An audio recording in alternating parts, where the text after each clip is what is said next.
الحمد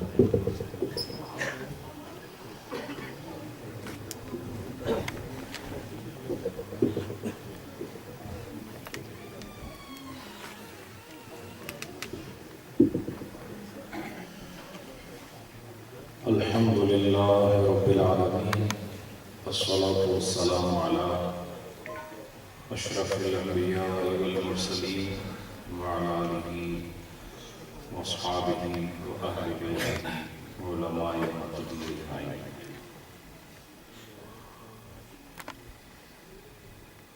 أما بعد فأعوذ بالله من الشيطان الرجيم. بسم الله الرحمن الرحيم.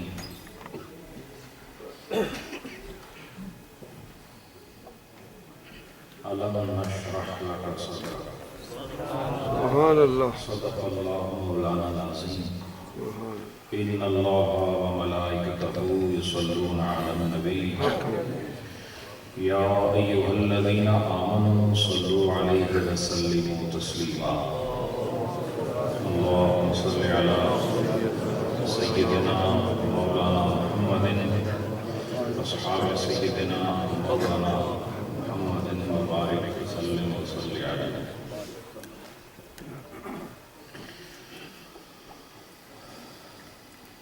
آپ کے طرز درود نے مجھے یہ خبر دی ہے کہ آپ بہت تھکے ہوئے لوگ ہیں، اور اس طرح آدمی ساری زندگی گزار کے آخر میں بڑھاپے میں تھک جاتا ہے. اس طرح جلسے کی شروعات سے اس کے اختتامی موڑ پر آتے ہوئے آپ کے اندر وہی بڑھاپے کے آثار درود پڑھتے ہوئے محسوس ہوئے.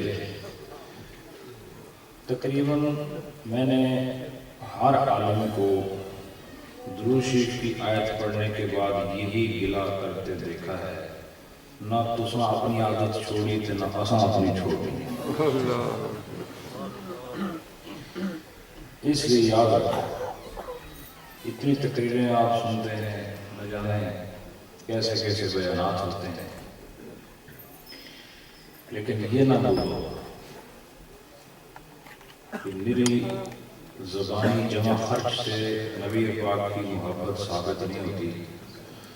عاشق وہ ہوتا ہے کہ جب اس کے محبوب کا نام لیا جائے روح کے اندر ایک عجب ہلچل مچ جاتی ہے. نبی پاک کا نام جب بھی لیا جائے، یعنی کسی گفتگو کے دوران لیا جائے، تو ہمیں حکم کیا ہے؟ درود شریف پڑھنا ہے. درود شریف پڑھنے کا حکم ہے. بخیل کی تعریف میں ایک یہ بھی تعریف ہے کہ بخیل وہ ہوتا ہے، بخیل صرف وہ نہیں ہوتا ہے جو اپنی جیب کے اوپر 5 تالے لگائے اور مال خرچ نہ کرے. بخیل وہ بھی ہوتا ہے کہ سرکار مدینہ کا نام آئے تو یہ اسی طرح چپ بیٹھا رہے. یہ کن بخیل ہے؟ اور یہ بخل اس دوسرے بخل سے زیادہ بیکار ہے.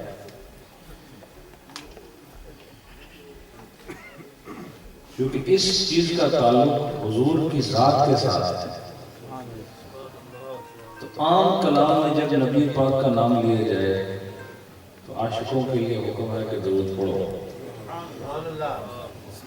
تو وہ نام لینے والا عام انسان ہوتا ہے. تو میں نے جب بھی پڑھا ہے یہ عام انسان کا کلام، یہ رحمان کا کلام ہے. وہ کہتا ہے ان اللہ وملائکتہ یصلون علی النبی. اس نبی سے کون مراد ہے؟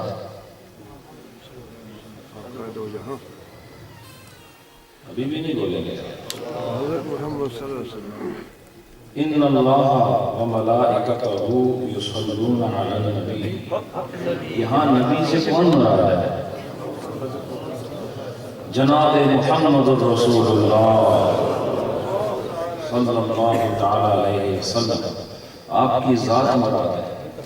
تو اللہ نے آپ کا نام لیا، آپ کی ایک شان کا ذکر فرمایا کہ نبی. تو پھر ایمان والوں کو کہا یا ایھا الذین آمنوا صلو علیہ وسلم، صلو علیہ وسلم. ان پر صلاۃ بھی پڑھو، ان پر سلام بھی پڑھو. سلام بھی پڑھو، صلاۃ بھی پڑھو. کس پر؟ نبی پر۔ کیوں پڑھیں؟ اس لیے دلیل کیا ہے؟ اللہ کہتا ہے میں بھی پڑھتا ہوں، میرے فرشتے بھی پڑھتے ہیں۔ اللہ بھی پڑھے، فرشتے بھی پڑھے، اگر سنی نہ پڑھے، اور یہی دعویٰ کرتا ہے کہ ہم عاشق ہیں۔ کس قسم کے عاشق ہو تم؟ اور وہ عشق کی کون سی تعریف نکل آئی ہے نئی جس میں یہ حرکتیں ثابت ہیں؟ یاد رکھو ہماری پہچان ہی حب مصطفیٰ ہے، ہماری تعریف یہی ہے کہ ہم نبی پاک صلی اللہ علیہ وآلہ وسلم آپ کی جان سے جس طرح محبت کرتے ہیں، آپ کے نام سے بھی ویسی محبت کرتے ہیں۔ اس لیے جب آپ کا نام نامی اس میں گرامی لیا جائے تو پھر بخل سے نہیں، پھر دکھایا کرو کہ تم ہی پیار والے ہو، تم ہی وہ ایمان والے ہو جن سے خدا خطاب فرما رہا ہے، یا ایھا الذین آمنوا صلوا علیہ وسلموا تسلیما۔ پڑھو الصلاۃ والسلام علیک یا رسول اللہ وعلی آلک اصحابک یا ماشاءاللہ۔ یہ سائڈ خاموش ہے، میں دیکھ رہا ہوں آپ کو۔ پڑھو الصلاۃ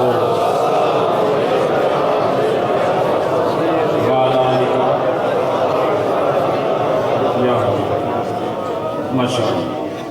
اب میں صرف ایک بات کرتا ہوں، وہ جو شروع میں آپ نے کام کیا تھا اس کے اندر کوئی لطف تھا یا اب کچھ قرار آیا؟ فرق صاف ظاہر ہے نا؟ تو جس طرح سے آپ کے درود پڑھنے کے اندر فرق صاف ظاہر نظر آتا ہے، اسی طرح عقیدے والے، پیار والے، محبت والے ان سے ممتاز نظر آتے ہیں کہ جو نبی پاک صلی اللہ علیہ وآلہ وسلم کے میلاد کو بدعت اور ناجائز سمجھتے ہیں۔ ان کے اور ہمارے درمیان فرق یہ ہے کہ وہ فتوے والے ہیں اور ہم میلاد والے ہیں، اور ہم اپنی اس پہچان پہ فخر کرتے ہیں۔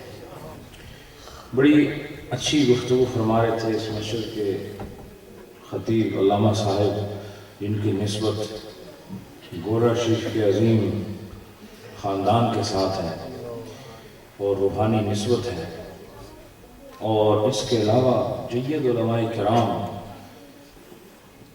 میرے دائیں جانب بائیں جانب سب سنیت کی بہار اور اہل سنت کے عقائد کے پرچار کرنے والے صاحبان علم و فضل اور صاحبان طریقت اور صاحبان نسبت لوگ میرے دائیں اور بائیں بیٹھے ہیں۔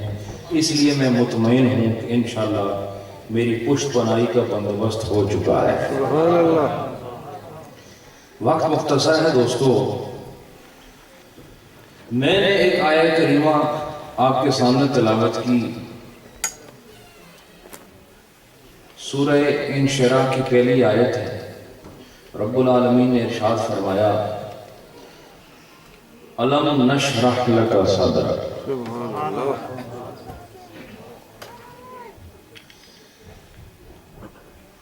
الم نشرح لک صدرک کا معنی ہے کیا ہم نے آپ کے لیے آپ کا سینہ کشادہ نہیں کیا؟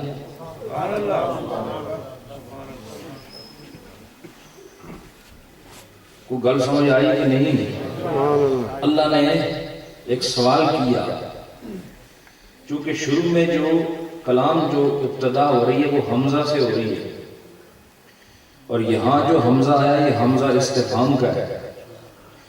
کلام شروع ہو رہا ہے سوال سے، اللہ اپنے محبوب سے سوال کر رہا ہے الم نشرح لک صدرک، اے محبوب کیا ہم نے، کیا کیا تو کیا آتا ہے سوال کرنے کے لیے، کیا ہم نے آپ کے لیے آپ کا سینہ کشادہ نہیں کر دیا؟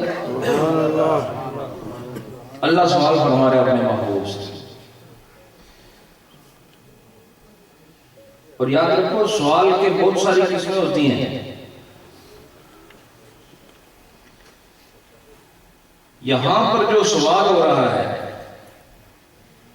فن کے اعتبار سے اس سوال کو استفہام تقریری کہتے ہیں. کیا کہتے ہیں؟ تقریری. اس سوال کو کہتے ہیں استفہام تقریری. اور یہ اس وقت کیا جاتا ہے، یہ سوال اس وقت کیا جاتا ہے جب پوچھنے والے سے جواب نہیں مانگا جاتا، پوچھنے والے کو صرف ایک بات یاد دلائی جاتی ہے، کیونکہ اس کا جواب سوال کے اندر ہی ہوتا ہے.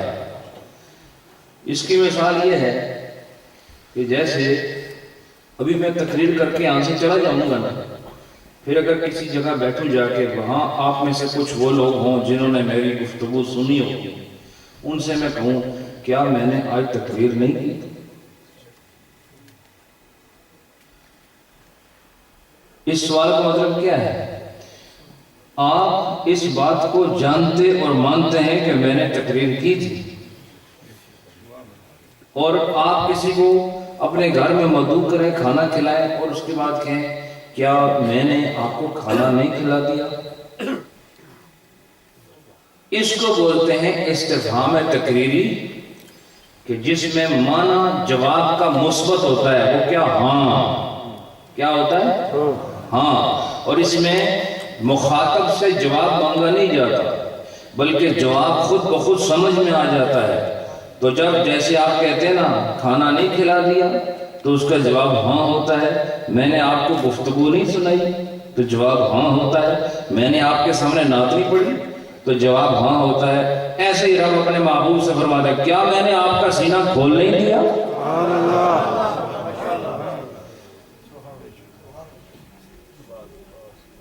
کیا میں نے آپ کا سینہ آپ کے لیے کھول نہیں دیا؟ اس نہیں کر سکتے. دیکھو ہر آدمی کا سینہ ہے نا یہاں پر. آپ سب لوگ صاحب صدر ہیں کہ نہیں؟ صدر کہتے ہیں سینے کو. آپ سب لوگ صاحبان صدر ہیں، آپ سب کے سینے موجود ہیں، لیکن ہر ایک کے سینے کی کیفیات دوسرے سے مختلف ہیں. کیا ہم ایک دوسرے کے سینے کے حوال جانتے ہیں کہ اس میں کیا خیالات تیار ہو رہے ہیں، وہ اندر کیا خیال سوچ رہا ہے، کیا بات کرنا چاہتا ہے؟ ہم ایک دوسرے کی خبر نہیں رکھتے. اس لیے لوگوں کو نہیں کہا کہ میں نے اپنے محبوب کا سینہ کھول دیا ہے، رب نے اس کو کہا جس کا سینہ کھل گیا، جس سے کہہ رہا ہے وہ سن بھی رہا ہے، محسوس بھی کر رہا ہے. وَأَلَمْ نَشْرَحْ لَكَ صَدْرَكَ. کیا ہم نے آپ کا سینہ آپ کے لیے کھول نہیں دیا؟ اور پھر یہاں پر جس طرح ہمارے اہل علم فرماتے ہیں کہ آگے ذکر ہوتا ہے وَرَفَعْنَا لَكَ ذِكْرَكَ، آگے جا کے ذکر آتا ہے کہ آپ کی خاطر آپ کا ذکر بلند کیا، آپ کی رضا کے لیے آپ کا ذکر بلند کیا. تو یہاں پر بھی وہ معنی ہوگا کہ آپ کی خاطر اور آپ کی رضا اور آپ کی خوشنودی اور آپ کی سہولت کے لیے آپ کا سینہ کشادہ کر دیا. رب العالمین نے اپنے محبوب کے سینے کو کشادہ کیا، اور یہ کشادگی شرح کہتے ہیں کھولنے کو. عربی زبان میں شرح کسے کہتے ہیں؟ اور آپ نے سنا ہوگا شرح بخاری، شرح مسلم، شرح ابو داؤد. اس کا معنی کیا ہوتا ہے کہ اصل جو کتاب ہے نا، اس کا جو متن ہے، اس متن کے جو معانی، مفاہیم، اور اس کے اندر جو مختلف نقطہ ہائے دانش ہیں، اور اس کے اندر جو علم و فضل اور کمالات کی باتیں ہیں جو عام آدمی اس کو نہیں معلوم کر سکتا، اہل علم ان باتوں کو کھول دیتے ہیں. اس لیے اس کو شرح کہتے ہیں. کیا کہتے ہیں؟ شرح کہتے ہیں. تو فرمایا الم نشرح، کیا ہم نے کھول نہیں دیا لکا آپ کے لیے، آپ کی رضا کے لیے، آپ کی خاطر، صدرک آپ کا سینہ. یہ اللہ نے کیوں کھولا؟ نبی پاک کا سینہ کیوں کشادہ کیا گیا؟ جس طرح علامہ عتیق الرحمان صاحب متزل العالی فرما رہے تھے کہ نور دو قسم کا ہوتا ہے، ایک نور حسی ہوتا ہے، ایک نور معنوی ہوتا ہے. اور جس طرح انہوں نے کہا کہ نبی پاک کو نور حسی بھی دیا گیا، نور مانوی بھی دیا گیا، بولتے نہیں آپ لوگ؟ نبی پاک کو نور حسی بھی دیا۔ نور حسی کیا ہوتا ہے؟ وہ کہ نور حسی وہ ہوتا ہے جو فیل کیا جا سکے،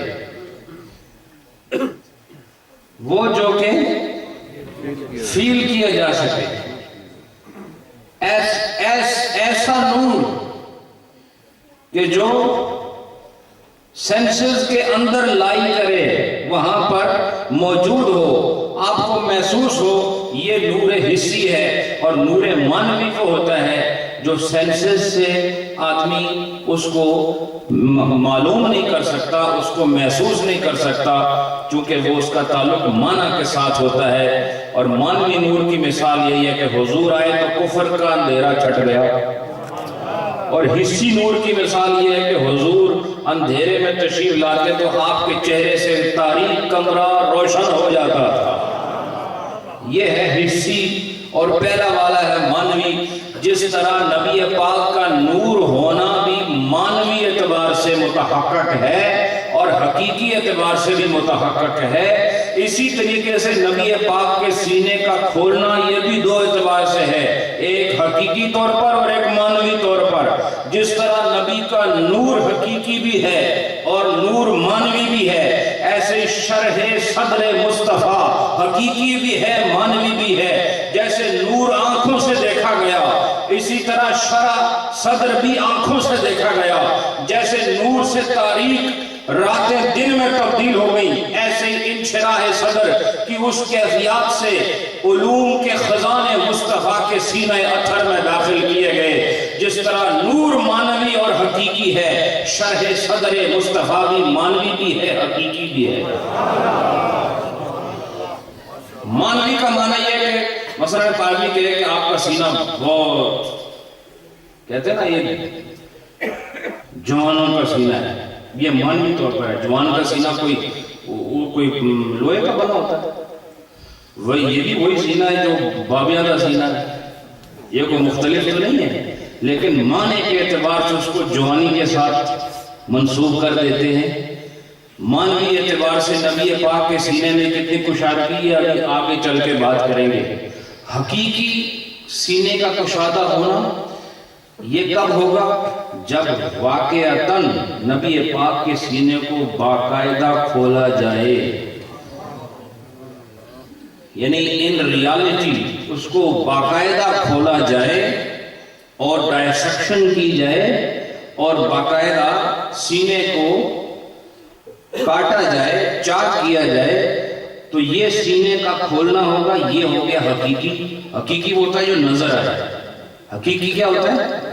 جو نظر آئے۔ اور نبی پاک کا شرح صدر حقیقی بھی ہوا، اور یہ کب ہوا پہلی مرتبہ؟ اس وقت جب نبی پاک دائی حلیمہ کی بکریاں چرا رہے تھے۔ اور روایات مختلف ہے، کوئی 5 سال 6 سال کہتا ہے، کوئی 10 سال کہتا ہے۔ یہ جو ہمارے سیرت نگار ہیں، اختلاف روایات کے مطابق مختلف عمر لکھی ہے، لیکن ایک روایت یہ ہے کہ صبح کا ناشتہ ساتھ نہیں لائے تھے، تو اپنے رضائی بھائی سے کہا جاؤ تم گھر جاؤ، جا کے ناشتہ لے آؤ۔ خود بکریوں کے ساتھ رہے تو جبریل اور میکائیل آئے۔ سنتے ہو کہ نہیں؟ جبریل اور میکائیل آئے نبی پاک کو لٹایا، لٹا کے حضور کا شکم مبارک، آپ کا سینہ مبارک چاک کیا، اور سونے کے تشت ہاتھ میں تھے اور زمزم کا پانی تھا، اور اس پانی سے پیٹ مبارک کو اندر سے دھویا گیا۔ دھونے کے بعد قلب مبارک کو باہر نکالا گیا، پھر اس کو بھی چیرا گیا۔ سینہ مصطفیٰ سے قلب مصطفیٰ کو نکالا گیا، اس کو بھی چیرا گیا، اس میں سے کوئی 1-2 اجزاء نکال کے دور کیے گئے، پھر حکم ہوا اس کو واپس اسی طرح سی دیا جائے، پھر اس کو سی دیا گیا، پھر اپنی جگہ پہ رکھ دیا گیا، پھر سینے اور پیٹ کو بھی واپس سی دیا گیا۔ نبی پاک نے ارشاد فرمایا بلا دم ولا وجعین، نہ تو خون نکلا نہ مصطفیٰ کو درد ہوا ہے۔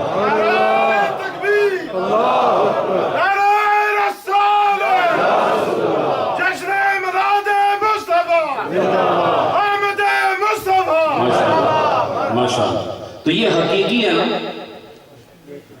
حقیقی ہے نا کہ باقاعدہ حقیقی اس لیے ہے کہ یہ دیکھا جا سکتا تھا اور باقاعدہ فرشتوں نے یہ کام کیا اور چھری کے ساتھ یہ کام کیا گیا، تو یہ حقیقی ہے اور معنوی اعتبار سے بھی ہے۔ اب میں ایک دو باتیں آپ سے پوچھتا ہوں۔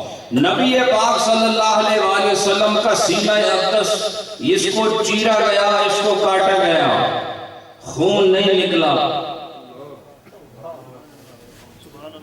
خون نہیں نکلا، درد نہیں ہوا،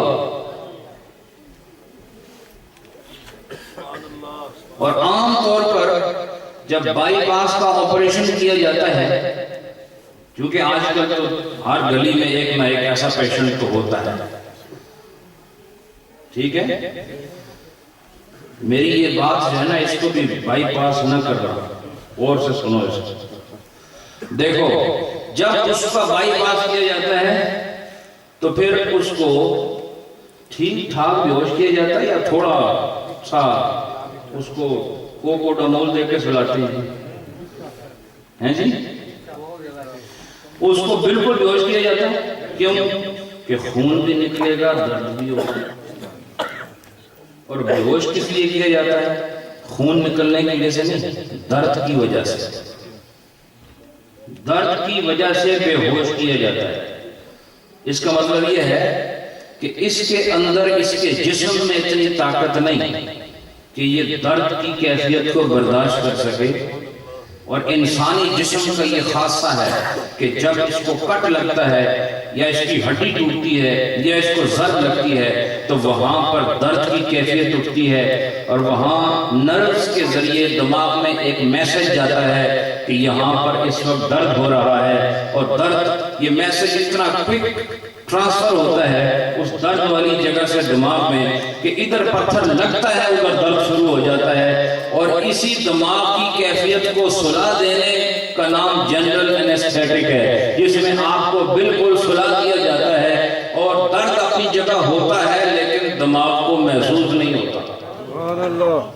درد پھر بھی ہوتا ہے، دماغ جو درد کی کیفیت کو محسوس کرتا ہے وہ سلا دیا جاتا ہے، پتہ چلا یہ تھوڑی دیر کے لیے درد اس سے موقوف کیا گیا، درد اپنی جگہ پر ہے اور خون بھی بہا ہے، تو اللہ تعالیٰ نے گویا شرح صدر مصطفیٰ کی حقیقی صورت زمین پہ دکھا کر ساری کائنات کو بتا دیا کہ جہان میں ایسا کبھی نہیں دیکھا ہوگا، تم ضرور ایسے وقت سے گزرو گے، تمہارے پیٹ کاٹے جائیں گے، تمہارے سینے چیرے جائیں گے، تمہارے جسم کو کاٹ کر علاج کیا جائے گا، خون بھی نکلے گا، درد بھی ہوگا، لیکن مصطفیٰ کریم کو نہ بے ہوش کیا گیا اور نہ آپ کو ڈرایا گیا، نہ آپ ڈرنے والے، عمر بھی بہت چھوٹی ہے، خون نہیں نکلتا، درد نہیں ہوتا، پتہ چلا نہ مصطفیٰ جیسا کسی کا جسم ہے، نہ مصطفیٰ جیسا کسی کا دماغ ہے، نہ مصطفیٰ جیسا کسی کا خون ہے،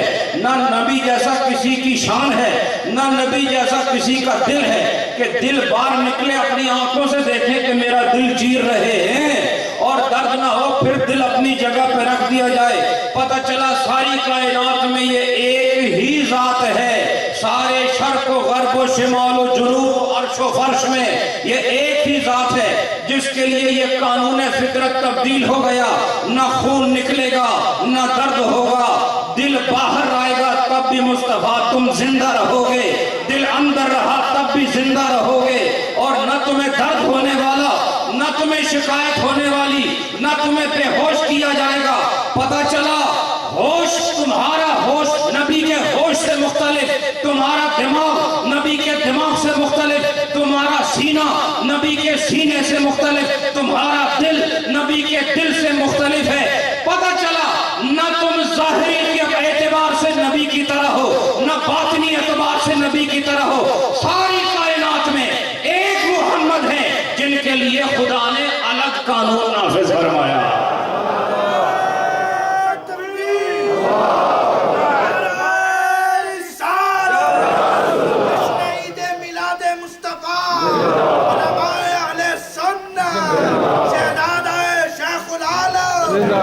ماشاءاللہ ماشاءاللہ۔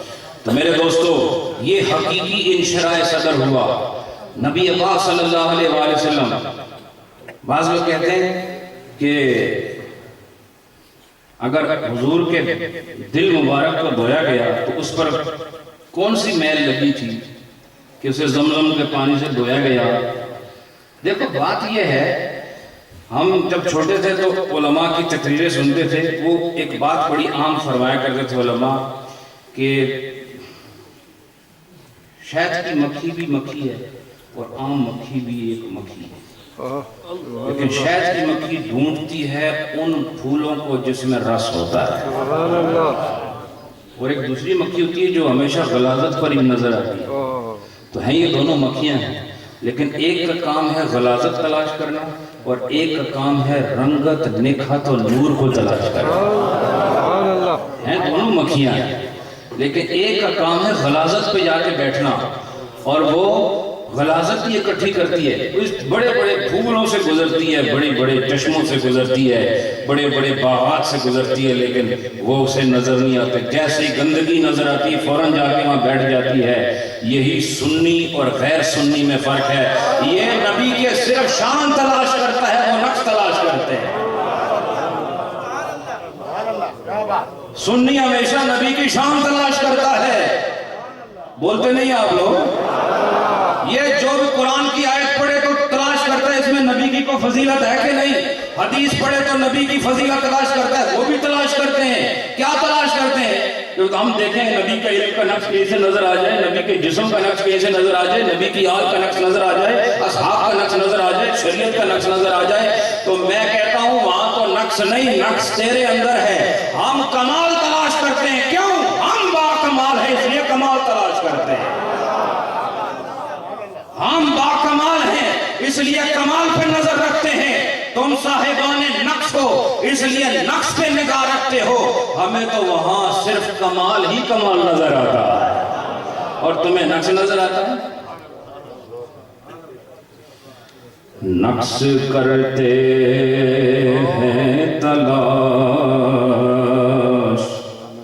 کچھ لوگ رسول اللہ میں. یہ میرا اپنا کلام ہے. نقش کرتے ہیں تلاش کچھ لوگ رسول اللہ میں.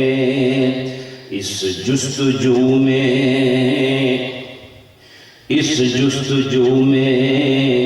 ان کے سر پھر گئے ہیں.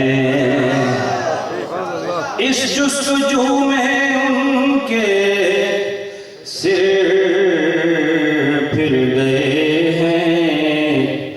وہ ہیں اب بھی الجھے ہوئے، وہ ہیں اب بھی الجھے ہوئے، اور ہم ہیں مصروف ثنا. ان کے پھرے ہیں دل اور ہمارے دن پھر گئے ہیں. نقش کرتے ہیں تلاش کچھ لوگ رسول اللہ میں، اس جستجو میں ان کے سر پھر گئے ہیں. وہ ہیں اب بھی الجھے ہوئے اور ہم ہیں مصروف ثنا. ان کے پھرے ہیں دل، ہمارے دن پھر گئے ہیں. دل کا پھرنے والے اور ہیں، دن کے پھرنے والے اور ہیں. وہ ایسے کہ دل پھرے نور تاریک نظر آئے. دل پھرا تو بشر نور ہو کر بشر نظر آیا، اور ان کا دل پھرا تو با کمال بے کمال نظر آیا. دل پھرا تو وہ جو ساری عظمتوں کا مالک ہے اس میں نقش تلاش کرنے لگے. اور ہمارے دل پھرے، ہمیں مصطفیٰ کے چہرے میں کمال نظر آیا، ہمارے ان کے اذن ہائے مبارکہ میں کمال نظر آیا، ان کی زبان میں کمال نظر آیا، ان کی نگاہ میں کمال نظر آیا، ان کے لباس میں کمال نظر آیا، ان کے قلب میں کمال نظر آیا، ان کے قالب میں کمال نظر آیا، ان کے ظاہر میں کمال نظر آیا، ان کے باطن میں کمال نظر آیا، ان کے امامے میں کمال نظر آیا، بلکہ ان کے نالین میں بھی کمال نظر آیا. تکبیر! نعرہ رسالت!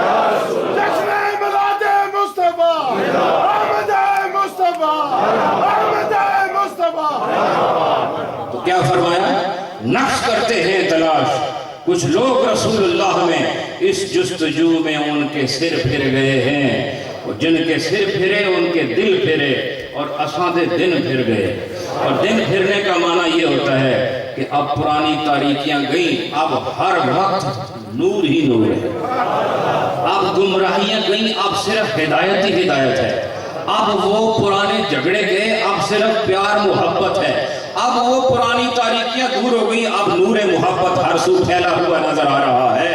معلوم ہوا کہ وہ کہتے ہیں قلب دھویا گیا، اس میں کیا میل تھی؟ زمزم سے دھویا گیا۔ میں کہتا ہوں دھونے کا کام صرف اس لیے نہیں ہوتا کہ اس پہ میل ہوتی ہے۔ مجھے بتاؤ، تم جب وضو کرتے ہو تمہارے جسم پر لازماً کوئی غلاظت ہوتی ہے؟ بولو نا بھئی، پیچھے والے کے لیے بولتے ہیں، آپ کے لیے کوئی الگ سے قانون آئے گا؟ بولو نا بھائی، جب آپ وضو کرتے ہو تو لازماً اس لیے کرتے ہو کہ وہاں نجاست لگی ہوتی ہے، کوئی فلدی میٹیریل لگا ہوتا ہے، کچھ ایسی کوئی بات ہوتی ہے؟ نہیں۔ تو ضروری نہیں کہ جب بھی دھونے کا عمل ہو تو وہاں میل ہی ہو۔ عاشقوں نے اس کا جواب یوں دیا، عاشقوں نے اس کا جواب یوں دیا کہ قلب مصطفیٰ کو دھویا اس لیے گیا زمزم سے کہ پہلے زمزم کی نسبت صرف حضرت اسماعیل سے تھی، اب اس کی نسبت قلب مصطفیٰ سے بھی ہو گئی ہے۔ اب یہ زمزم عام پانی نہ سمجھنا، اس کو نبی پاک کے سینے کے ساتھ بھی تعلق ہو گیا، نبی پاک کے قلب کے ساتھ بھی تعلق ہو گیا۔ اور میں اسی لیے کہتا ہوں نبی پاک نے زمزم پینے کے جو فضائل بیان فرمائے ہیں وہ اس کی حقیقت میں سنیوں کو حضرت اسماعیل علیہ السلام کا فضل بھی نظر آتا ہے اور نسبت مصطفیٰ کا سرور بھی محسوس کرتے ہیں۔ یہ وجہ ہے۔ اب میں چونکہ موضوع سے نہیں ہٹنا چاہتا، الم نشرح لک صدرک، کیا ہم نے آپ کا سینہ آپ کے لیے کشادہ نہیں کیا؟ اب دیکھو، حقیقی طور پر سینے کو کھولا گیا، کھول کے بند کیا گیا، اور آپ نے دیکھا نہ وہاں کوئی نشان ہے، نہ درد ہے، نہ خون بہا۔ یہ ایک الگ بات ہے۔ اب چلو آگے، انشراح صدر، سینے کا کھولنا، یہ ضروری کیوں ہے؟ یاد رکھو، سینہ علماء کا بھی کھولا جاتا ہے، سنتے ہو کہ نہیں؟ سبحان اللہ۔ سینہ اہل اللہ کا کھولا جاتا ہے۔ کیا سمجھتے ہیں جب ایک حافظ قرآن الف لام میم سے شروع کرتا ہے سورہ فاتحہ کے بعد اور والناس پہ جا کے رک جاتا ہے، سینہ کھلا ہوا نہ ہو تو اتنا قرآن سینے میں آتا ہے؟ بولو نا۔ سبحان اللہ۔ ایک حافظ کا سینہ بھی کھولا جاتا ہے، ایک عالم جو آپ کو نہ جانے کیسے کیسے روایات آنے واحد میں سنا دیتا ہے، اس کا سینہ بھی کھولا جاتا ہے۔ ایک ولی کا سینہ کھولا جاتا ہے، ہر ایک کو اس کی ضرورت کے مطابق وسعت صدر دی جاتی ہے، جتنی اس کی ضرورت ہوتی ہے اتنا اس کا سینہ کھولا جاتا ہے۔ درویشوں کو درویشی کی کیفیت میں دیا جاتا ہے، اہل علم کو ان کے علمی کیفیت میں دیا جاتا ہے، حفاظ و قراء کو ان کی حیثیت میں دیا جاتا ہے۔ شرح صدر ہر ایک کو حاصل ہوتا ہے، اس کی کیفیات مختلف ہوتی ہیں، اس کے درجے مختلف ہوتے ہیں، لیکن یہ دیا کیوں جاتا ہے؟ قرآن دوسری جگہ کہتا ہے مَن یُرِدِ اللَّهُ أَن يَهْدِيَهُ، قرآن کہہ رہا ہے، سن دو کہ نہیں؟ مَن يُرِدِ اللَّهُ أَن يَهْدِيَهُ، اللہ جس کو ہدایت دینے کا ارادہ فرما لیتا ہے، اللہ جس کو ہدایت دینے کا ارادہ فرما لیتا ہے، یشرح صدرہ للاسلام، اللہ اسلام کے لیے اس کا سینہ کھول دیتا ہے۔ شرح صدر کی بات یہاں بھی آئی۔ من یرید اللہ ان یہدیہ، اللہ جس کو ہدایت دینا چاہتا ہے اور جس کے لیے اللہ ارادہ فرما دے کہ اس کو ہدایت دینی ہے، تو اس کو ہدایت کیسے دیتا ہے؟ یشرح، کھول دیتا ہے، صدرہ، اس کے سینے کو، للاسلام، اسلام کے لیے۔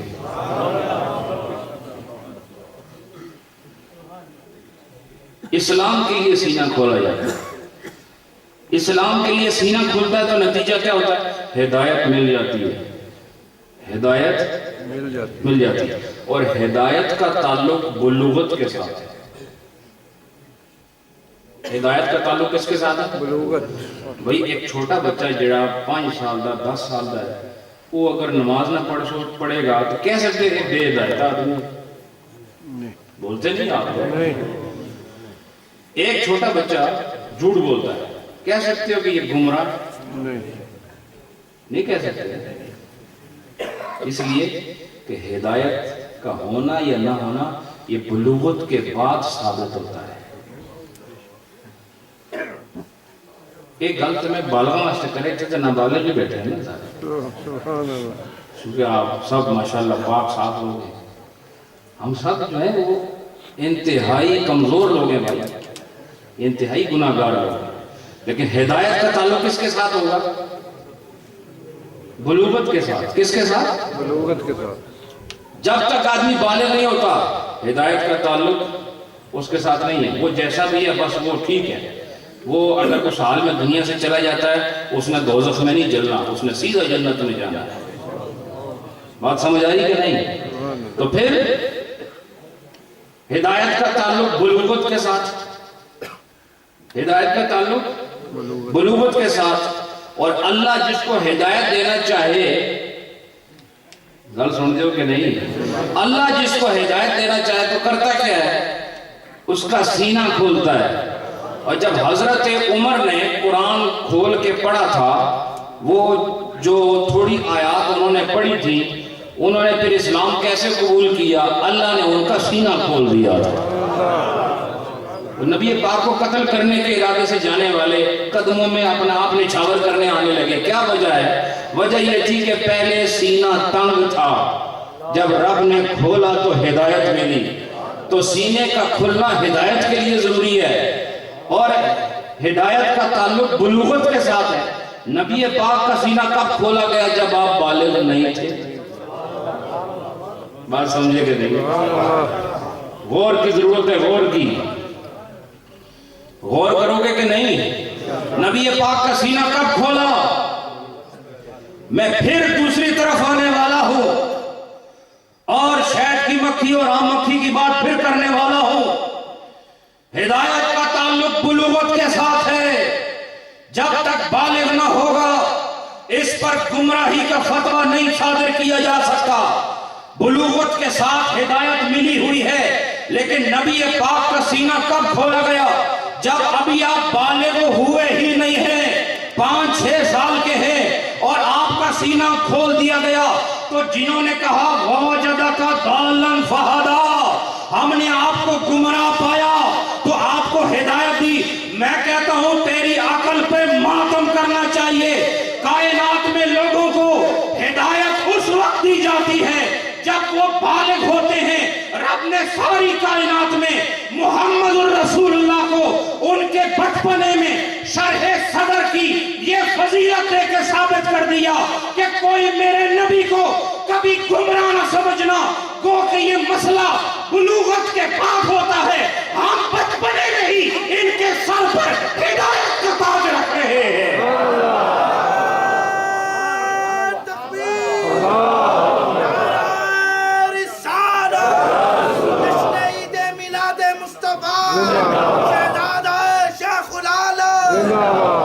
پتہ چلا بچپن سے جس کی ہدایت کا سامان کر دیا گیا وہ جوانی میں گمراہ ہو سکتا ہے؟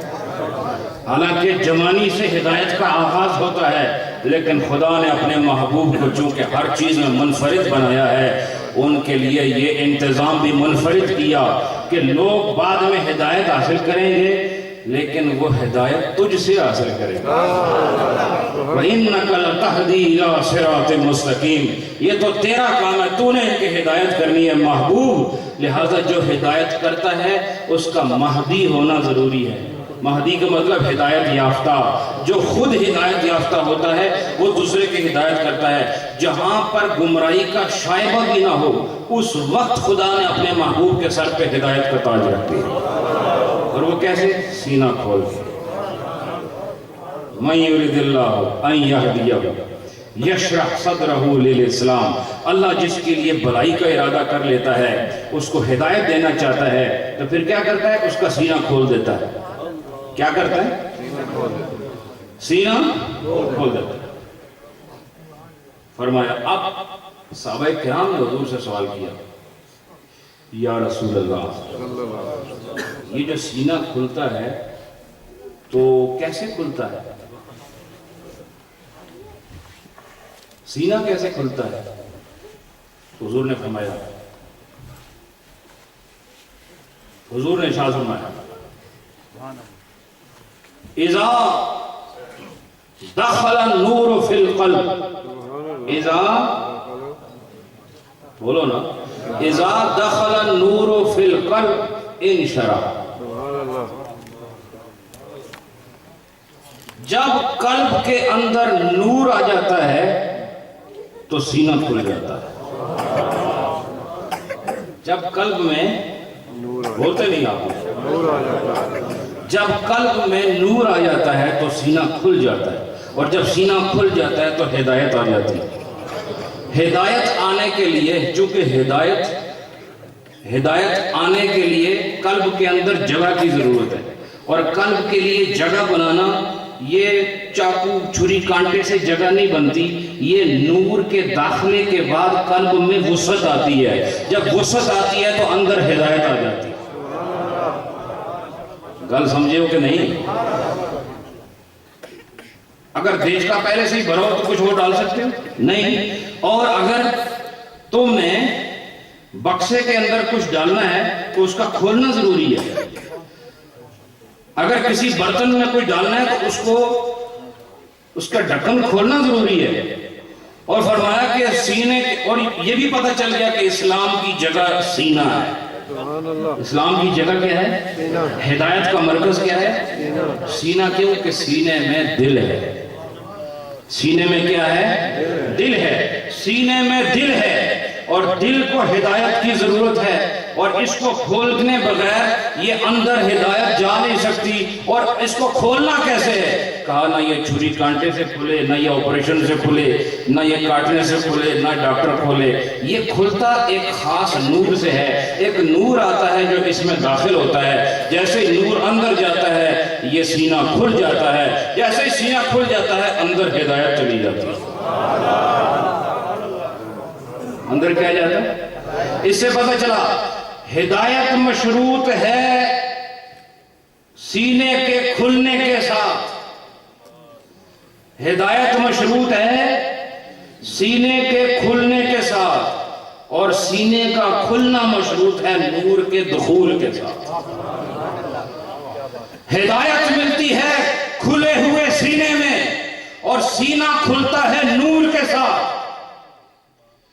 اور اللہ نے اپنے محبوب کو فرمایا وَإِنَّكَ لَتَهْدِي إِلَىٰ صِرَاطٍ مُسْتَقِيمٍ، اے محبوب تم ہی صراط مستقیم کی ہدایت دینے والے ہو۔ اس سے پتہ چلا ہدایت کا مرکز اور نبی بتاؤ نور ہے کہ نہیں؟ بولتے نہیں آپ لوگ؟ نبی نور ہے کہ نہیں؟ ہم سنی ہیں، ہم نبی کو نور مانتے ہیں، نبی کو بشر بھی مانتے ہیں، اور یہ سینہ کھلے گا ہدایت کے لیے، اور ہدایت کے لیے سینے کے کھلنے کے واسطے نور کی ضرورت ہے، کیونکہ نبی نے فرمایا جب نور سینے میں آتا ہے تو پھر سینہ کھل جاتا ہے۔ یہ ہے سینے کے کھلنے کی علامت۔ تو میں یہی کہتا ہوں کہ آج اگر اسلام کا ڈنکا ہر سو بج رہا ہے، تم بھی مسلمان، میں بھی مسلمان، سرکار میں اگر اسلام کا گول ہو رہا ہے تو وجہ کیا ہے؟ وجہ شرح صدر ہے۔ ہر ایک کا سینہ کھل گیا ہے۔ یہ سینہ کیسے کھلا ہے؟ یہ ان کا سینہ کھلا ہے جنہوں نے محمد کو نور مانا ہے، کیونکہ سینہ نور سے کھلتا ہے، اور وہ نور سورج کا نور نہیں ہے، نہ چاند کا نور ہے، یہ آمینہ کے لال کا نور ہے جو سینے میں آتا ہے اور ہدایت تقسیم کر دیتا ہے۔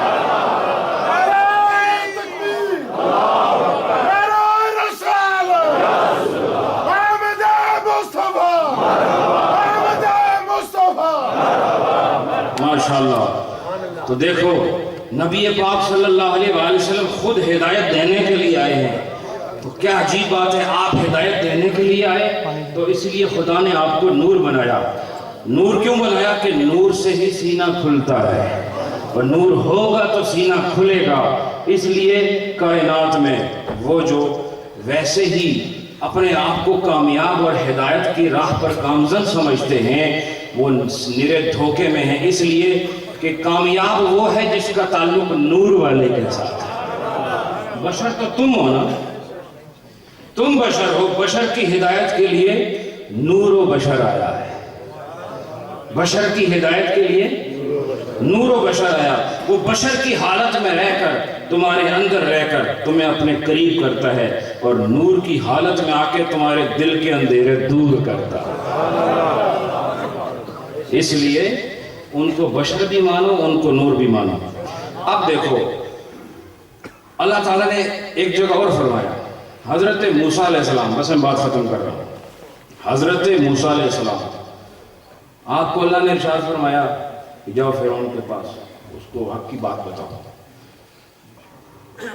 تو یاد رکھو ہر موقع کے لیے مختلف شرح صدر ہوتا ہے، اور نبی پاک کی یہ روایات میں کہ 3 یا 4 مرتبہ، دونوں روایتیں 3 یا 4 مرتبہ حضور کا سینہ کھولا گیا، بچپن میں، جوانی میں، پھر معراج کے وقت۔ سبحان اللہ۔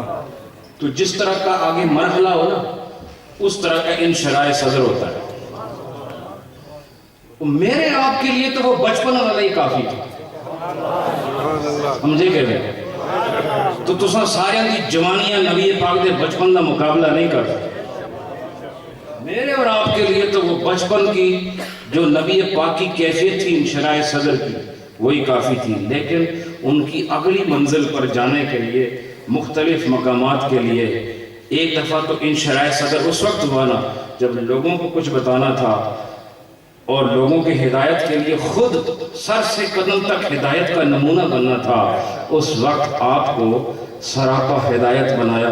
پھر جب قرآن لینے کی باری آئی،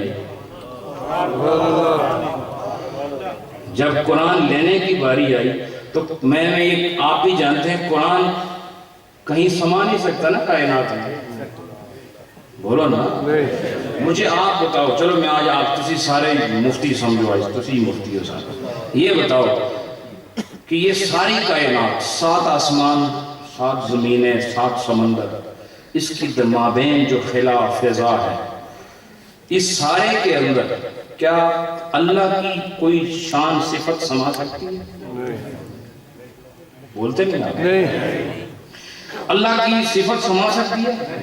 تو قرآن اللہ کا کلام ہے اور اس کی صفت ہے، تو کیا قرآن اس سارے جہان میں سما سکتا ہے؟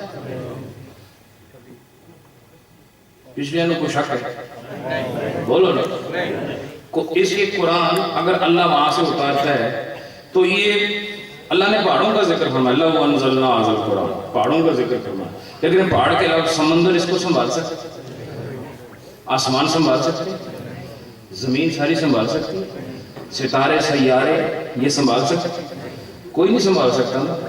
تو اب اس کو کہاں رکھنا ہے؟ قلب مصطفیٰ میں رکھنا کدھر ہے؟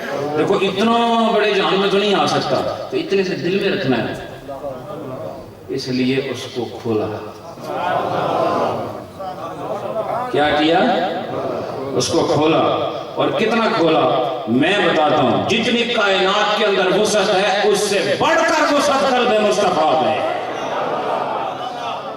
چونکہ اتنی وسعت ہو تو قرآن کائنات میں سنا جائے، لیکن اس سے زیادہ وسیع جس قدر وسعت میں قرآن سما سکتا تھا، اتنی وسعت خدا نے قلب کو عطا فرمائی۔ اے حبیب، ہم قرآن نزل علی محمد، یہ تجھ پر نازل ہوا ہے، کائنات میں کوئی قرآن کو اپنے اندر محفوظ نہیں کر سکتا۔ کیوں؟ وسعت زیادہ چاہیے، 7 زمینوں میں، 7 آسمانوں میں، 7 سمندروں میں کہیں اتنی گنجائش نہیں جتنی قلب مصطفیٰ میں، کہیں اتنی گنجائش نہیں جتنی قلب مصطفیٰ میں۔ کیوں؟ کہ اللہ نے اس قرآن کو نازل کرنا تھا، اس لیے اس سے پہلے حضور کا پھر سینہ چاک کیا گیا۔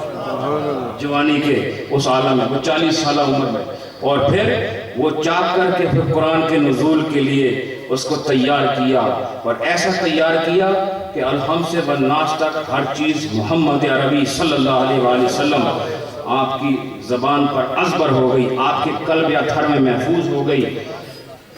معلوم ہوا کہ لوگوں کے لیے اور اپنی ذات کے لیے ایک دفعہ سینہ کھولا تھا جب چھوٹے تھے، پھر اللہ کی ایک صفت لینے کے لیے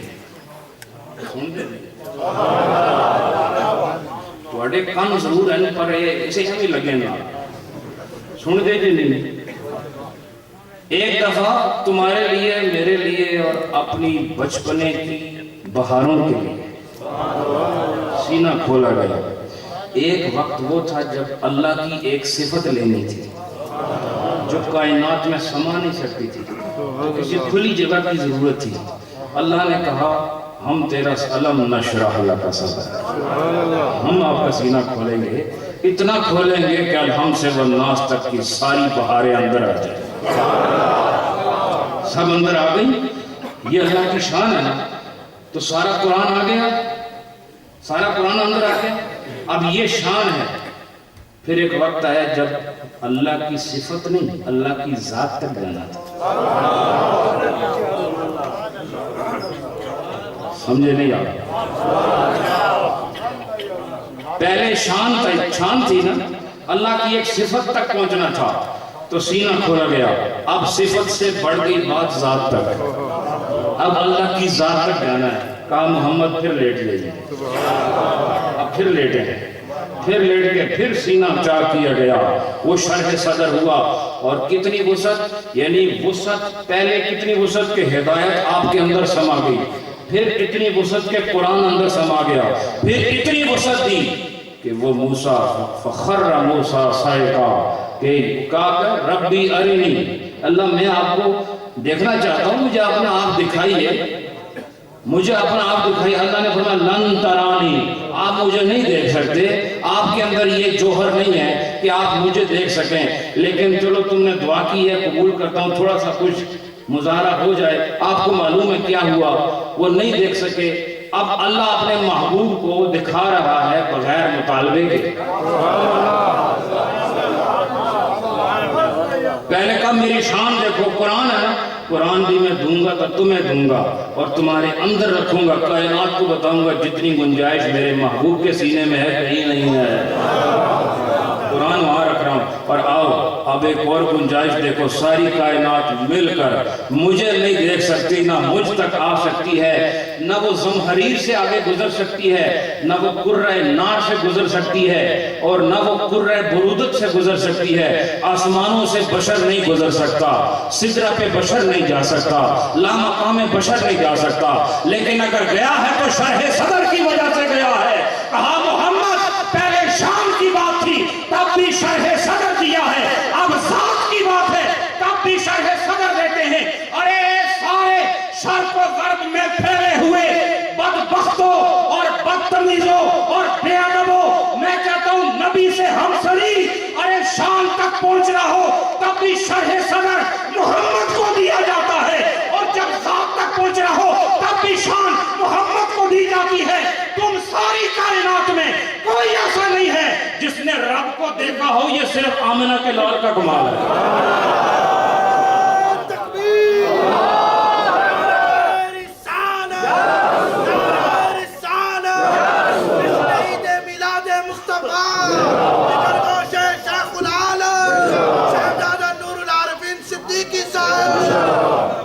آپ مجھے بتاؤ علم نشرح لک صدرک کا کچھ سمجھ آئی تھی کہ نہیں؟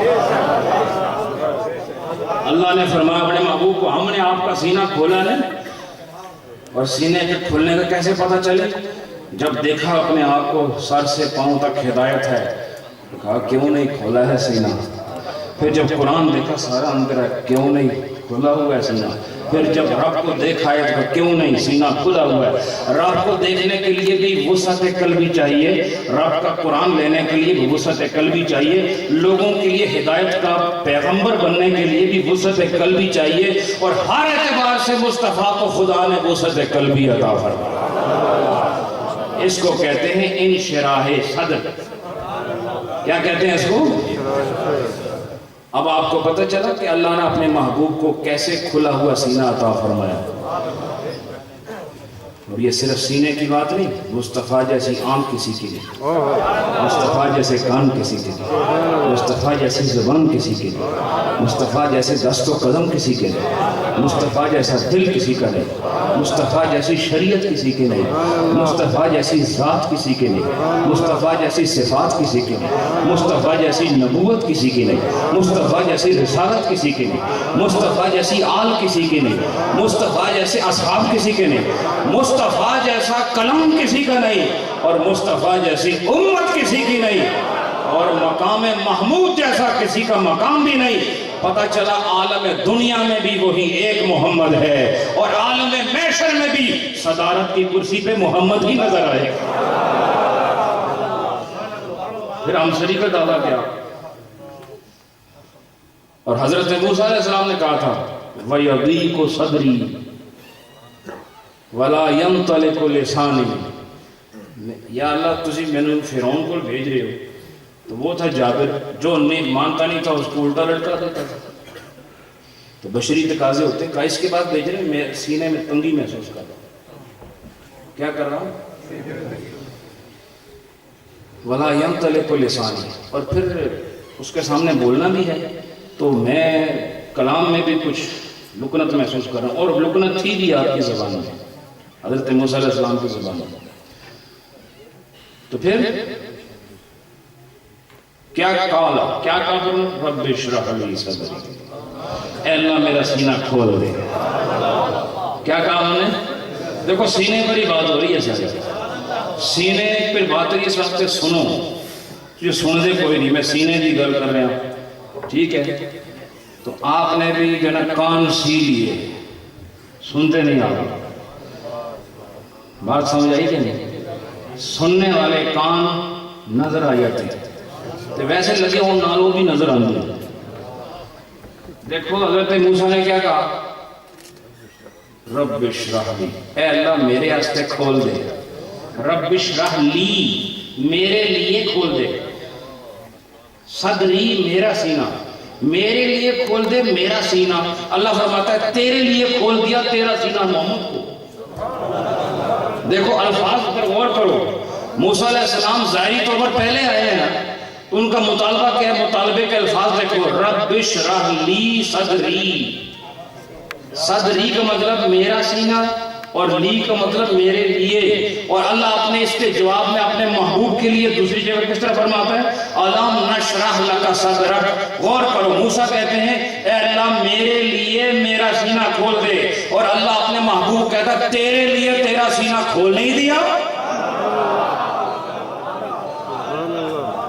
کیا ہم نے کھول نہیں دیا؟ تو میں تمہیں یہی تو دعوت دیتا ہوں. جب موسیٰ علیہ السلام موسیٰ ہو کر اس درجے پر نہیں آ سکے، تم امتی ہو کر نبی سے مقابلہ کرتے ہو. اور موسیٰ علیہ السلام کو اللہ نے پھر شرح صدر عطا فرمایا. اور دیکھو جب شرح صدر عطا فرمایا نا، اللہ نے ان کا سینہ کشادہ کیا. حضرت اللہ نے ان کا سینہ کشادہ کیا.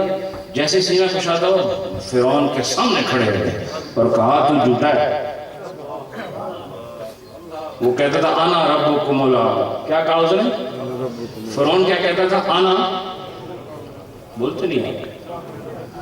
فرعون کی بات نقل کی ہے قرآن میں. انا ربکم الاعلی. کیا کہتا تھا وہ؟ میں تمہارا رب ہوں اعلیٰ. تو حضرت موسیٰ نے کہا نہیں، سبحان ربی الاعلی. ان کو اپنے آپ کو اعلیٰ کہتا. اعلیٰ وہی ہے جو سبحان ہے، وہی اعلیٰ ہے، تو اعلیٰ نہیں ہو سکتا. یہ شرح صدر سے پہلے جانا مشکل تھا.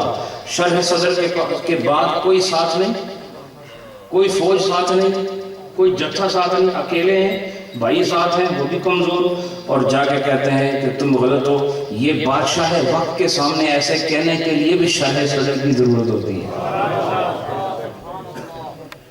اس لیے یاد رکھو عالم بھی وہی ہے کہ جو حق بات کرتے وقت سامنے والے سے گھبرائے نہ.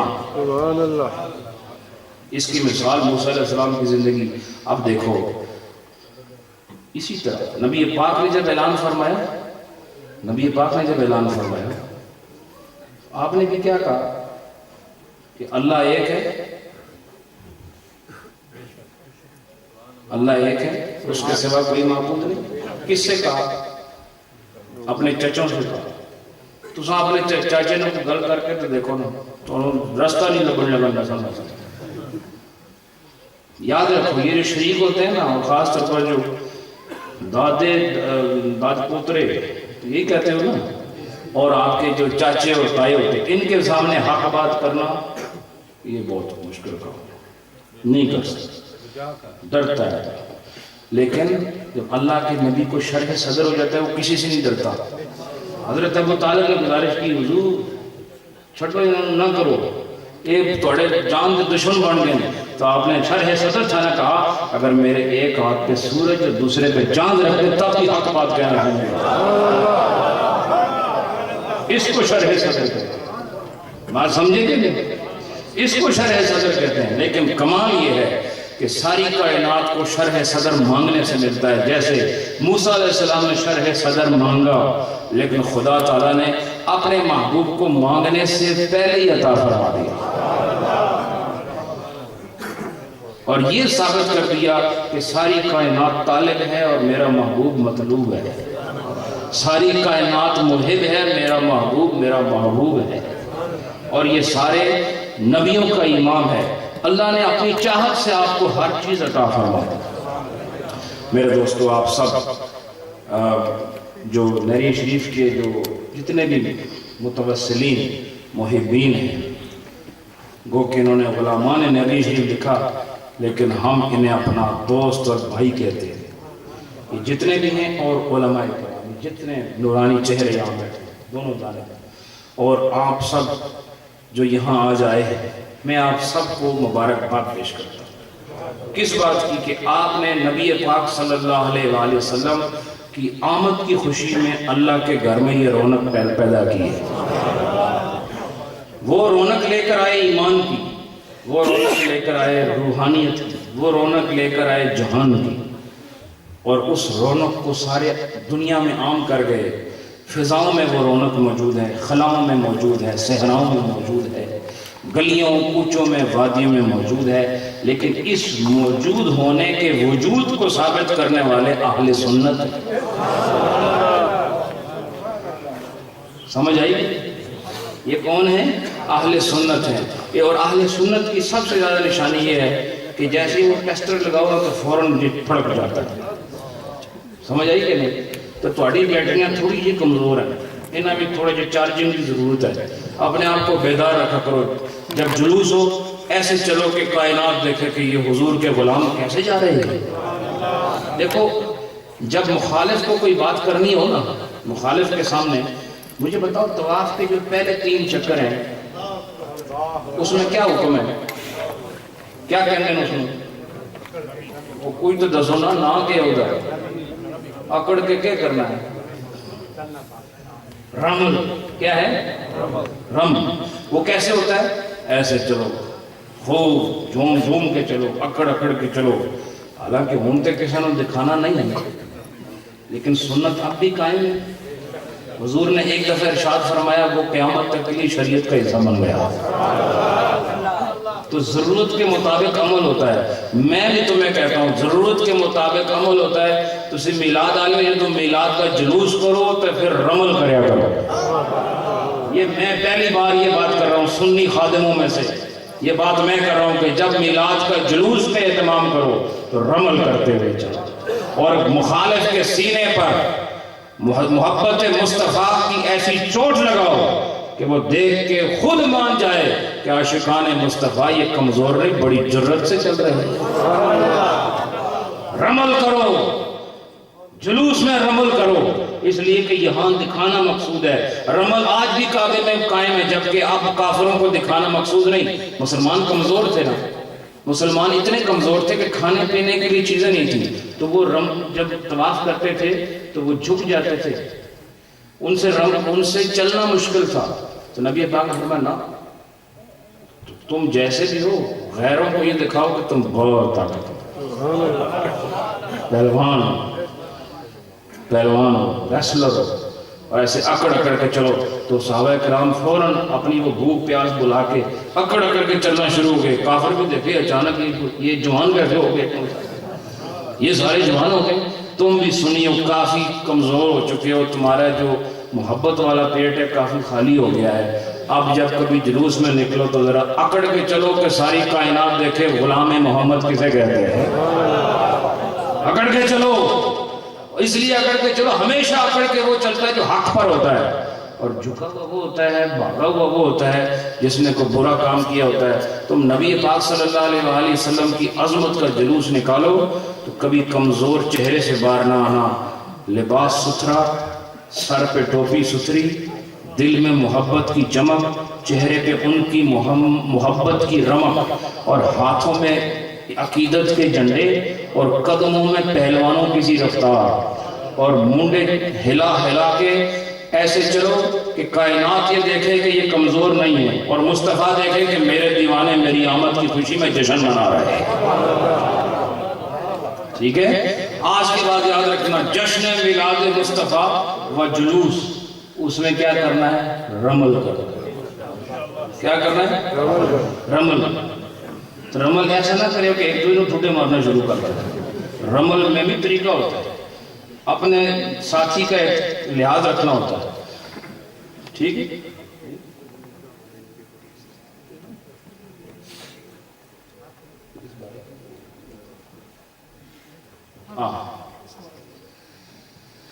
بہرحال میرے دوستو، جو فرما رہے ہیں کہ میلاد شریف کا جلوس کا اجرا کرنا آسان ہے، لیکن اس کی رعایت کا لحاظ رکھنا یہ آپ کے ذمہ ہے۔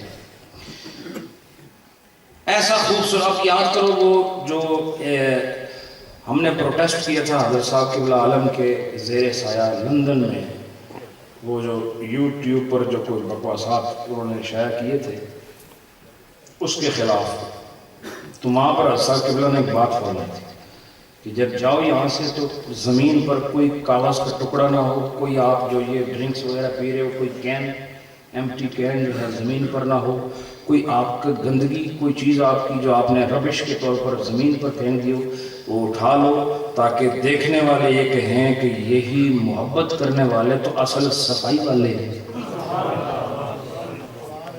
اس لیے چاہے جلوس ہو یا جلسہ ہو، اس کی رعایت کرو، کسی کو تکلیف نہ دو، ادب احترام، اور درود شریف پڑھتے چلو، اکڑ کے چلو، محبت سے چلو، ذوق سے چلو، اور جب کبھی جلسہ ہو، چاہے کوئی بھی یہاں نعت پڑھ رہا ہو، تب بھی خوب جوش و خروش کا اظہار کرو، کوئی تلاوت کرے خوب جوش و خروش کا اظہار کرو، کوئی تقریر کرے خوب جوش و خروش کا اظہار کرو۔ کیوں؟ کہ اس سے طبیعت کے اندر بہار قائم رہتی ہے اور محفل پر ایک جوانی کا رنگ ہوتا ہے۔ بہرحال میں نے کوشش کی کہ آپ کو یہ سمجھاؤں کہ نبی پاک کا سینہ خدا نے کھولا تو کیسے کھولا، کھولا تو کیسے کھولا، اور اتنا کھولا کہ ہر چیز اس کے اندر آ گئی، اور دعا کرتے ہیں کہ اللہ ہم سب کو اس سینے کی خیرات عطا فرمائے۔ دعا کرتے ہیں، اس سے پہلے تھوڑا سا کلمہ شریف کا ذکر، پھر دعا کریں۔ پہلے میں پڑھوں گا پھر آپ نے، کوئی آدمی خاموش نہ رہنا۔ لا الہ الا اللہ، لا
یہی ذکر دوسری طرز پر سب میرے ساتھ مل کر ایک دفعہ سن لو، اس کے بعد آواز سے آواز میں لا کر میرے ساتھ پڑھو. لا الہ الا اللہ الا اللہ الا اللہ، لا الہ الا اللہ الا اللہ الا اللہ، لا الہ الا اللہ الا اللہ الا اللہ، لا الہ الا اللہ الا اللہ الا اللہ، لا الہ الا اللہ الا اللہ الا اللہ، لا الہ الا اللہ الا اللہ الا اللہ، لا الہ الا اللہ الا اللہ الا اللہ، لا الہ الا اللہ الا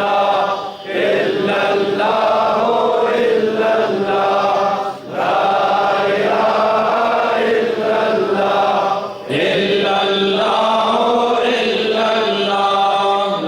اللہ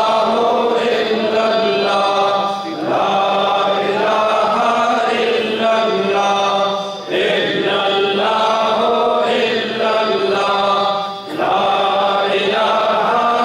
الا اللہ الا اللہ الا اللہ، لا الہ الا اللہ الا اللہ الا اللہ، لا الہ الا اللہ الا اللہ الا اللہ، لا الہ الا اللہ محمد رسول اللہ صلی اللہ علیہ وسلم.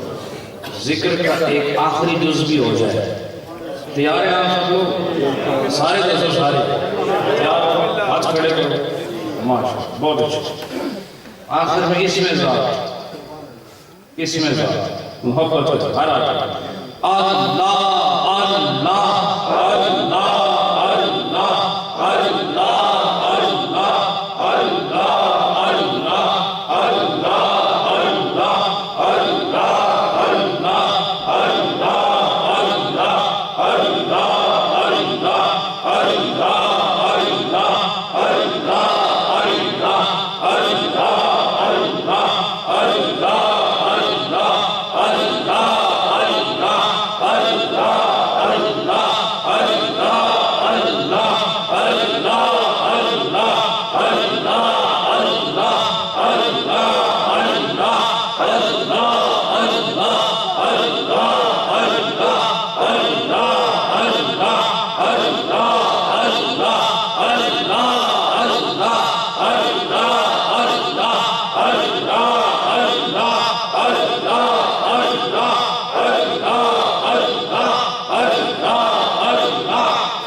محمد رسول اللہ صلی اللہ علیہ وآلہ وسلم. میرے دوستو، جیسے شاہزادہ حسنین صاحب نے آپ سے کہا کہ اپنی اولادوں کو جس راستے پر آپ گامزن ہیں اولادوں کو انہی راستوں پر ڈالو. یہ ضروری ہے اس بہار کو قائم رکھنے کے لیے. اور یہ بہار کیسے قائم ہوگی؟ زمانہ گواہ ہے، تاریخ گواہ ہے کہ جب تک تعلق طریقت کے ساتھ نہیں ہوا لوگ بچھڑ گئے. لیکن طریقت کا رشتہ اتنا مضبوط ہے کہ یہ مرنے کے بعد بھی قائم رہتا ہے. اس لیے جو اپنے آستانوں کے ساتھ وابستہ ہو اپنی نسبت کو قائم رکھو اور اپنے اولادوں کو اپنے شیوخ کے ساتھ وابستہ رکھو. اور جو بھی آپ میں سے بیعت نہیں ہے وہ بیعت ضرور ہو، جو بیعت نہیں ہے وہ بیعت ضرور ہو. اس لیے کہ جو آدمی بیعت ہوتا ہے اس پر مرشد کریم کی روحانی کیفیات اور دعاؤں کے سائے قائم ہو جاتے ہیں. یہ میں گارنٹی سے آپ کو بتا رہا ہوں. اگر وہ مرشد ہے تو پھر ٹھیک ہے نا، اگر مرشد ہے تو پھر وہ ہر روز کچھ نہ کچھ اپنے شیخ سے فیضان حاصل کرتا ہے. اس لیے جو ابھی تک بیعت نہیں ہو وہ ضرور بیعت ہو، ضرور بیعت ہو، ضرور بیعت ہو، ضرور بیعت ہو. آپ کے لیے ضروری ہے. اللہ آپ سب کو اہل تصوف، اہل دل اور اہل انشراح سینہ، ان کے ساتھ تعلق نصیب فرما ماشاءاللہ۔ یہ پتہ چلا ہے کہ یہاں عمرہ شریف کے کوئی قرآن اندازی ہونے والی ہے، ایک خوش نصیب ہے کوئی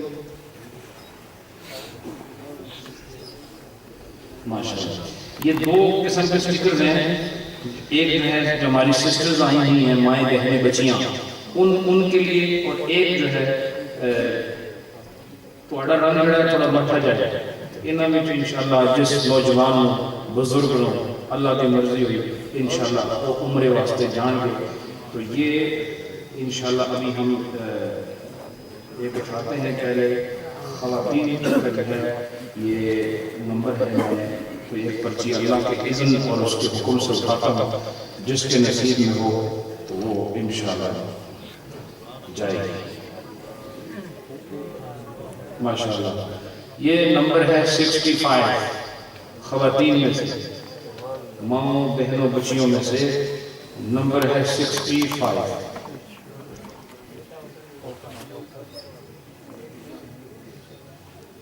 ماشاءاللہ۔ یہ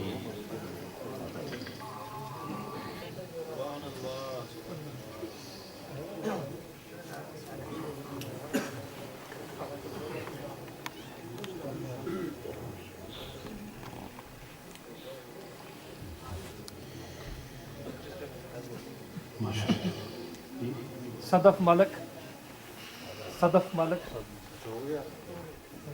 ماشاءاللہ، کوئی ہماری بہن ہے صدف ملک، ان کو یہ سعادت نصیب اللہ نصیب کرے۔ یہ ٹوکری دیکھ کے جیسے کسی ایک آدمی کا نام نکلے گا، تو نبی پاک صلی اللہ علیہ وسلم نے فرمایا کہ ہر نبی کو ایک دعا کا موقع دیا گیا جو ہر حال میں قبول ہونی ہے، اور اس ہر نبی نے اپنی وہ دعا کر لی ہے، اور میں نے وہ دعا اپنی امت کے لیے بچا رکھی ہے۔ تو میں سمجھتا ہوں کہ نبی پاک کی بارگاہ میں ایسے کوئی قرآن اندازی نہیں، پورا ٹوکرا جائے گا اور انشاءاللہ سارا ہی تار جائے گا۔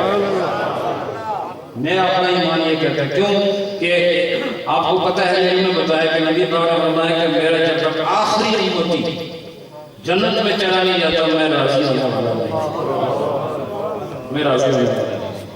تو یہ ہوتی ہے شان پیارے مصطفیٰ کی۔ بارہ یہ مرد حضرات میں سے اللہ قبول کرے نمبر 30 کے ساتھ رہو۔ ماشاءاللہ ماشاءاللہ،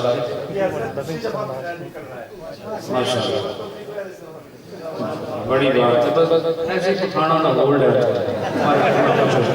اللہ خوش رکھے، بڑی عظمت کا دعا کرو آمین۔ ربنا آتنا فی الدنیا حسنۃ وفی الآخرۃ حسنۃ وقنا عذاب النار۔ ماشاءاللہ، جو آج کے پروگرام کے لیے درود شریف پڑھا گیا، یہ 1.5 ملین درود شریف جو پڑھا گیا، ماشاءاللہ یہ 15 لاکھ مرتبہ درود شریف پڑھا گیا، 2 قرآن شریف ہیں اور سورہ یاسین، اور اس کے علاوہ دعا کی خاص اپیل آئی حاجی آصف صاحب اور ان کی فیملی اور ان کے جو والد صاحب ان کے اصال ثواب کے لیے، اور ماشاءاللہ ماشاءاللہ سبحان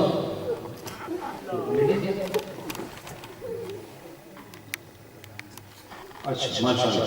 اور یہ جو ٹکٹ ہیں حاجی آصف صاحب کی فیملی کی طرف سے یہ جو عمرے پر آپ جا رہے ہیں، اللہ یہ بھی قبول فرمائے، اور پورے جو معاونین ہیں دربار میں شریف کے، ہمارے حاجی سلامت صاحب ہیں، ان کے اولاد اور دیگر جتنے بھی ہمارے رضوان صاحب ہیں اور طارق صاحب، دیگر جتنے نے بھی اہتمام کیا، اس مسجد کے منتظمین، یہاں کے علامہ صاحب اور خطیب جو ہیں خطیب اعظم اس مسجد کے، اور تمام لوگوں کے لیے انشاءاللہ اجتماعی دعا ہوگی۔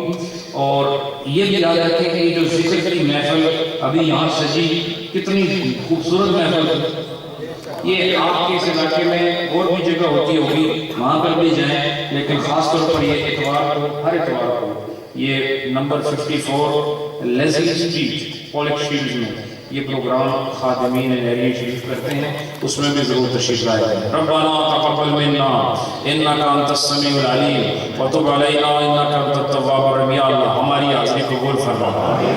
تیرے نبی کی عظمت کے لیے جمع ہوئے یا اللہ ان کے صدقے ہمیں بھی عظمت عطا فرما، ان کی محبت میں آئے ہیں، ان کی محبت کے صدقے محبوب دل عطا فرما، محبوب فکر عطا فرما، محبوب عمل عطا فرما، محبوب کردار عطا فرما، ہمیں محبوب کی نسبت کے صدقے ہر چیز محبوب عطا فرما اور مرغوب عطا فرما۔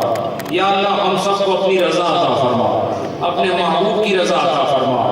جتنے مرد اور عورتیں یہاں موجود ہیں سب کی دلی مرادوں کو پورا فرما، جو پریشان ہیں پریشانیاں دور فرما، جو مصیبتوں میں الجھے ہوئے مصیبتیں دور فرما، جو بیمار ہیں ان کو صحت عطا فرما، جو دنیا سے بالت ایمان کے ساری محفل میں جتنے لوگ بیٹھے ہیں ان کے اقارب اعزاء والدین دوست احباب پڑوسی جاننے والے جمی مومنین مومنات مسلمین مسلمات، اے اللہ جن کے ایصال ثواب کی ایمان کی تو گواہی دینے والا اے رب کائنات ان سب کو اس کا ثواب عطا فرما۔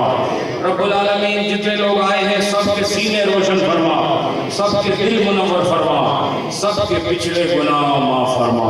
یہاں جو مائیں بہنیں آئی ہیں خواتین اور حضرات آئے ہیں یا اللہ ہم سب کے پچھلے تمام گناہ معاف فرما، صغیرہ کبیرہ ظاہر پوشیدہ ہر گناہ معاف فرما، زبان کے گناہ، دل کے گناہ، کان کے گناہ، آنکھ کے گناہ، قلب کے گناہ، قالب کے گناہ، ظاہر کے گناہ، باطن کے گناہ، سفر کے گناہ، قیام کے گناہ اور دل کے گناہ، رات کے گناہ، محفل کے گناہ، تنہائی کے گناہ، اے اللہ جتنے ہم سے سرزد ہوئے نبی پاک کی جشن ولادت کا صدقہ ہمارے تمام گناہ معاف فرما اور آنے والی زندگی میں حسن عمل عطا فرما، حسن صورت دی ہے یا اللہ حسن سیرت کی عطا فرما، ہمیں نفس مطمئنہ عطا فرما۔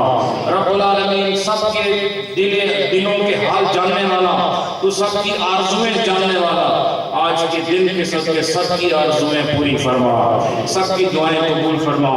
حاجی آصف صاحب اور ان کی پوری فیملی اور ہمارے دیگر احباب جنہوں نے دعاؤں کے لیے کہا یا اللہ ان کی تمام دعائیں قبول فرما۔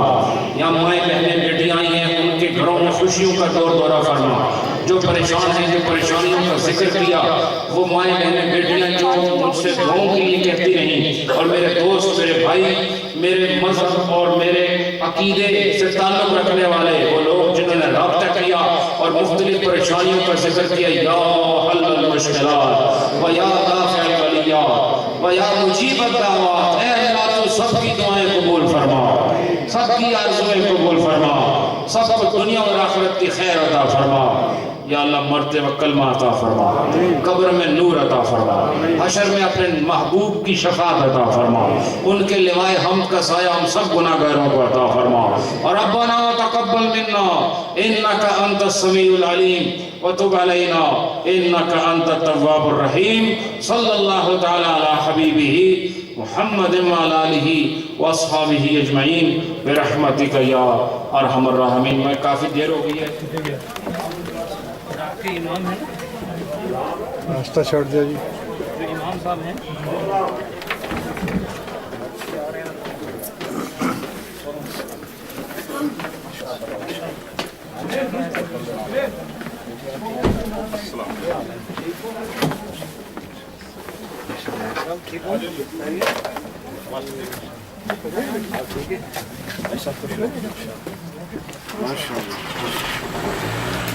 سب خوش ہو کے نہیں؟ جی الحمدللہ۔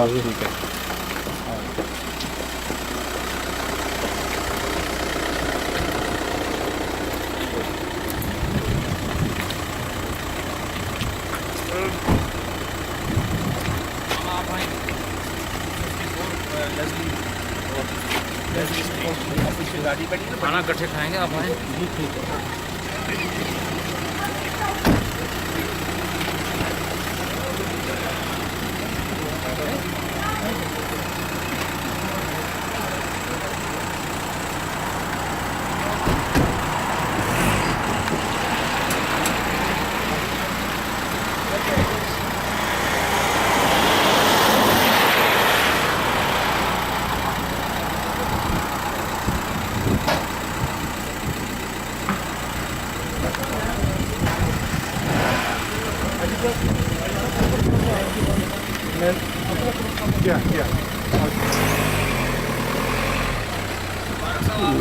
جی